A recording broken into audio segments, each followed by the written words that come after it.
అట్లుంటే ఆయన సలహాదారుడు అంతకంటే గొప్ప గనుడు ఉన్నాడు. అది ఏ జిల్లాలో ఉందో కూడా తెలియదు. ఇక వీళ్ళు రాష్ట్రాన్ని పాలిస్తున్నారు. ఇక నెక్స్ట్ మాట్లాడితే నల్లమల బిడ్డ అంటాడు పొద్దుగాలు లేస్తే. మీరు విన్నారు కదా, నల్లమలకి వెళ్ళొచ్చినా తొక్కుంటూ వచ్చినా పీక్కుంటూ వచ్చినా అంటాడు కదా. ఇక నల్లమల గురించి మాట్లాడతాడు. జర అది కూడా చూపివే లేదా వీడియో? సరే, నల్లమల మీద నల్లమల తెలంగాణ కిందికి వస్తుందా ఆంధ్ర కిందికి వస్తుందా అని అడుగుతాడు నిన్న.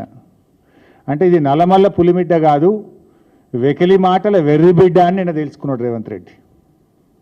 నల్లమల్ల కిందికి వస్తుంది యాడు ఉంటుందని కూడా అడుగుతాడా? ఆ మాత్రం అంటే అజ్ఞానాన్ని కూడా అర్థం చేసుకోవచ్చు, కానీ విషపూరితమైన మనస్తత్వంతో ఉన్న ఈ వికారాన్ని అజ్ఞానాన్ని భరించడం చాలా కష్టం. అంత విషం. రేవంత్ రెడ్డిలో విషయం తక్కువ విషం ఎక్కువ. నిన్న జరిగిన మీటింగ్ ఏంది?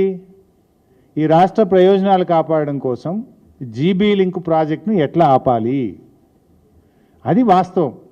దాని మీద కూడా తట్టి లేపింది బీఆర్ఎస్ పార్టీ.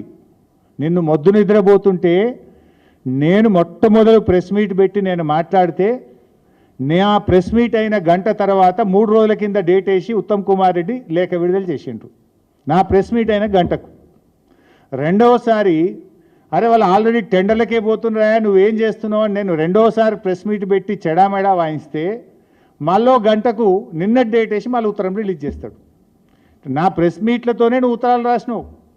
బీఆర్ఎస్ పార్టీ తట్టి లేపినాకనే ఢిల్లీకి పోయి దరఖాస్తు పెట్టినావు నువ్వు. పోనీ ఆ రాజకీయాలు మాకు అవసరం లేదు, మాకు రాష్ట్రం ముఖ్యం. రాష్ట్ర ప్రయోజనాలు కాపాడడం కోసం బీఆర్ఎస్ పార్టీ అఖిలపక్షాన్ని డిమాండ్ చేస్తే మా ఎంపీ గారు మేము సంపూర్ణమైన మద్దతు ఇస్తామని మా రవిచంద్ర గారు చెప్తే ఆ మద్దతు తీసుకొని ఏకవాక్య తీర్మానం చేసి ఢిల్లీకి పంపి నువ్వు దాని మీద రాష్ట్ర ప్రయోజనాలు కాపాడతావా, దాన్ని రాజకీయ వేదికగా మారుస్తావా? పోనీ అనలనే ఏమైనా నిజం ఉందా? కేసీఆర్ను బదనాం చేయాలి, చంద్రబాబు మెప్పు పొందాలి అని నిన్నటి రేవంత్ రెడ్డి గారు మీటింగ్ పెట్టినట్లుగా కనబడతా ఉంది. ఇన్ఫ్యాక్ట్ నువ్వు నిన్న చేసిన ప్రయత్నం బనకచెర్లను ఆపాలని కాదు, బనకచెర్లకు గ్రీన్ సిగ్నల్ ఇచ్చినట్టు రేవంత్ రెడ్డి మాట్లాడిండు నిన్న. నేను చెప్తా, ఆధారాలతో సహా చెప్తా. ఆ వీడియో ఉందా బాబు? రేవంత్ రెడ్డి గారు బనకచెర్లకు గ్రీన్ సిగ్నల్ ఇచ్చిండు. ప్లీజ్ అండర్స్టాండ్, అంటే చాలా ఇంపార్టెంట్ ఇష్యూ. నేను రేవంత్ రెడ్డి గారు మాట్లాడుతూ ఏమంటాడు, గోదావరిలో ఒక 1000 టీఎంసీలు ఇచ్చేయింది, కృష్ణాలో ఒక 500 టీఎంసీలు మాకు ఇచ్చి నువ్వు ఎంతైనా తీసుకుపో, ఎన్నైనా కట్టుకో, ఏమన్నా చేసుకో అంటాడు. నీ అయ్యసోమ్మ నువ్వెవడు చెప్పడానికి? నువ్వేమైనా రాచరిక పాలన ఉన్నావా? నువ్వేమైనా రాజువా? This is democracy, this is the state of Telangana, there is a constitution. Who are you tell like that? నువ్వు 1000 గోదావరిలు ఇచ్చి నీ ఇష్టం ఉన్నంత వాడుకో, 500 కృష్ణాలు ఇచ్చి నీకు నువ్వేమన్నా చేసుకో. నీకు జ్ఞానం లేకపోతే నీ యొక్క మూర్ఖత్వం వల్ల ఈ రాష్ట్రం నష్టపోయే ప్రమాదం ఉంది మిస్టర్ రేవంత్ రెడ్డి. తెలియకపోతే తెలుసుకొని మాట్లాడు. నువ్వు నిన్న మాట్లాడింది 1000 టీఎంసీలు గోదావరిలు ఇచ్చి నీ ఇష్టం ఉన్నంత తీసుకో అంటావు. నిన్న నీ ఇంజనీరే ఆయన ఎవరో ఒక ప్రజెంటేషన్ ఇచ్చిండు, ఐ థింక్ డీడీ గోదావరి, ఆయన సుబ్రహ్మణ్య ప్రసాద్, నేను చూస్తూ ఉంటే వీడియోలో. ఆ సుబ్రహ్మణ్య ప్రసాద్ నిన్న ప్రజెంటేషన్లోనే స్పష్టంగా చెప్పిండు. ఏం చెప్పిండు? సార్, తెలంగాణ రాష్ట్రము 968 టీఎంసీలకు ప్రాజెక్టులు రూపకల్పన చేసింది. 968 టీఎంసీలకు ప్రాజెక్టులను డిజైన్ చేసి గ్రౌండ్ చేసింది. అందులో 946 టీఎంసీలకు కేంద్ర జలవనరుల సంఘం హైడ్రాలజీ క్లియరెన్స్ ఇచ్చింది.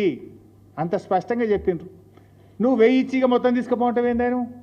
నువ్వు చంద్రబాబు ఇంకా నీకు చంద్రబాబుని అడుక్కునే బుద్ధి పోతున్నట్లేదు.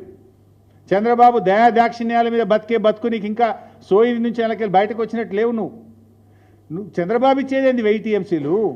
It is our right. Telangana రాష్ట్రానికి ఆల్రెడీ ఉమ్మడి ఆంధ్రప్రదేశ్లోనే 968 టీఎంసీలు కేటాయిస్తూ జీవోలు ఇచ్చారు. కేసీఆర్ గారి ప్రభుత్వం వచ్చిన తర్వాత ఆ 968లో 946 టీఎంసీలకు ఢిల్లీ నుంచి సిడబ్ల్యూసి నుంచి హైడ్రాలజీ అనుమతులు మేము సాధించినాం. Already you have a right.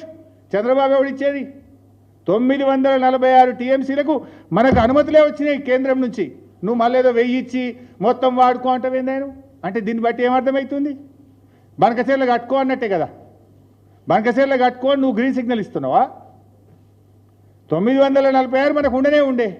ఇంకో 20 టీఎంసీలది వార్దా, తమ్మిడిహట్టి వార్దా ప్రాజెక్ట్ సంబంధించి ఢిల్లీలో ప్రాజెక్టు పరిశీలనలో ఉంది. దానికి కూడా సూత్రప్రాయంగా కేంద్రం అంగీకరించింది. ఈ 946 కాక ఆ 20కి కూడా మన కాళేశ్వరంకి అనుమతి ఇచ్చేటప్పుడే ఆ 20 టీఎంసీకి కూడా సూత్రప్రాయంగా అంగీకరించిండ్రు. 946 + 20 966 రానే వచ్చే. నువ్వు 1000 ఇచ్చి మొత్తం తీసుకుపోంటావు అంటే బనకచెర్ల కట్టుకోమన్నట్టే కదా. నువ్వు నిన్న మీటింగ్ పెట్టింది ఆపనీకా కట్టుకోమని చెప్పనీకా? ఏమైనా సోయి ఉండి మాట్లాడుతున్నావా, అకల్ నుండి మాట్లాడుతున్నావా, అకల్ కోల్పోయి మాట్లాడుతున్నావా నువ్వు? ఈరోజు మీ పవర్ పాయింట్ ప్రజెంటేషన్లో మీ ఇంజనీరే చెప్పిండు. ఆ సుబ్రహ్మణ్య ప్రసాద్ చెప్పినాకనే సోయి రావాలి కదా. నీకు ఎవడో స్క్రిప్ట్ రాసి ఇచ్చినట్టు తిట్టనీకి వచ్చినావు, ఆ మీ పొలిటికల్ మీటింగ్ కోసం వచ్చినావు. కానీ ఆ ఇంజనీర్ చెప్తుంటే వినన్నా నీ స్క్రిప్ట్ సరిగా లేదు, ఆల్రెడీ 946 మనకు కేటాయించబడ్డాయి, మరి 1000 ఇచ్చి మొత్తం తీసుకో అని అనకూడదు అనే సోయి ఉండాలన్నా వద్దా నీకు? Don't have the basic knowledge లేదు నీకు. ఆ పక్కన ఉత్తమ్ కుమార్ రెడ్డినే చెప్పాలి కదా తప్పని. ఆయన చెప్పడు, ఈయనకు తెలియదా? అంటే ఇప్పుడు చంద్రబాబు సర్టిఫికెట్ కోసం ఈయన ఆరాటపడుతున్నాడు. అయినా నీళ్ళు చంద్రబాబు ఎవరండి ఇవ్వడానికి? చట్టబద్ధ సంస్థలు లేవా నీకు?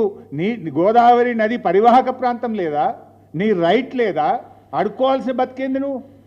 ఇంకెంతకాలం చంద్రబాబు మీద ఆధారపడి బతుకుతావు? ఎందుకు అడుక్కుంటున్నావు చంద్రబాబును? Already you have a right.